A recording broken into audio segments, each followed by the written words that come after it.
ఆదాయానికి మించిన ఆస్తుల కేసులో జలమండలి జీఎం సగ్గం అనంతలక్ష్మి కుమార్ను అరెస్టు చేశారు ఏసీబీ అధికారులు. కోర్టులో హాజరుపరిచారు.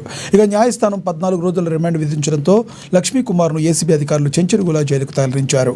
హైదరాబాద్ జలమండలిలో ప్రాజెక్టు డివిజన్ 3లో పనిచేస్తున్న సగ్గం అనంతలక్ష్మి కుమార్ ఏసీబీకి చిక్కారు.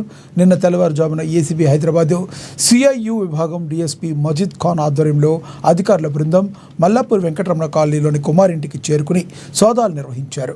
హైదరాబాద్ సికింద్రాబాద్లతో పాటు నిజామాబాద్ సంగారెడ్డి జిల్లాల్లో కుమార్ బంధువులు వాళ్ళ ఇళ్లలో కూడా మొత్తంగా 8 ప్రాంతాల్లో ఏకకాలంగా తనిఖీలు చేశారు. రిజిస్ట్రేషన్ విలువల ప్రకారం మొత్తం ఆస్తుల విలువను 5,88,00,000 రూపాయలుగా గుర్తించారు. బహిరంగ మార్కెట్లో వీటి విలువ 100 కోట్ల రూపాయలకు పైగానే ఉంటుందని అంచనా వేస్తున్నారు.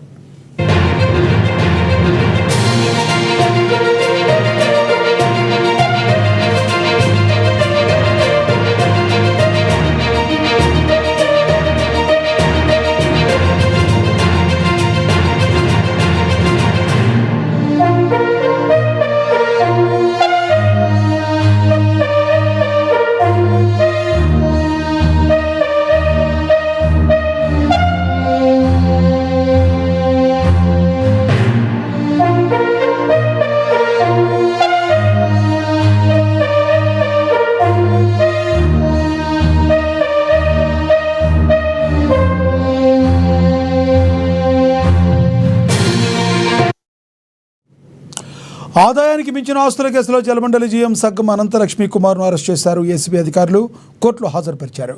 న్యాయస్థానం 14 రోజుల రిమాండ్ విధించడంతో లక్ష్మీ కుమార్ను ఏసీబీ అధికారులు చెంచులగూడ జైలుకు తరలించారు.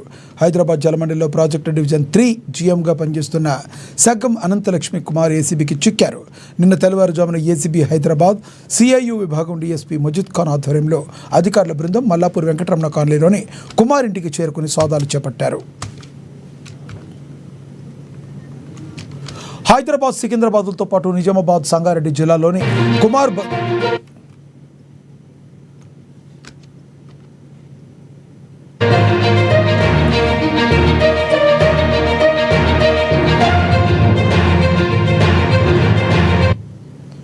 హైదరాబాద్ సికింద్రాబాద్లతో పాటు నిజామాబాద్ సంగారెడ్డి జిల్లాలోని కుమార్ బంధువులు స్నేహితులకు చెందిన 8 ప్రాంతాల్లో ఏకకాలంగా తనిఖీలు చేశారు. రిజిస్ట్రేషన్ల విలువ ప్రకారం మొత్తం ఆస్తుల విలువను 5,88,00,000 రూపాయలుగా గుర్తించారు. బహిరంగ మార్కెట్లో వీటి విలువ 100 కోట్ల రూపాయలకు పైగానే ఉంటుందని అంచనా వేస్తున్నారు.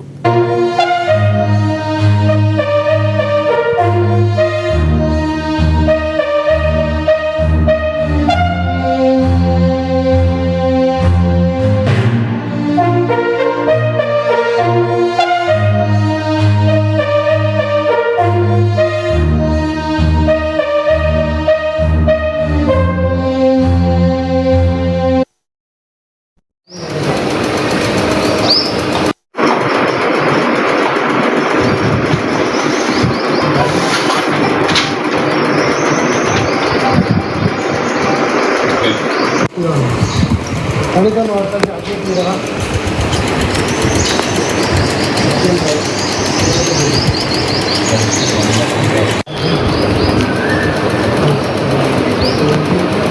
आगे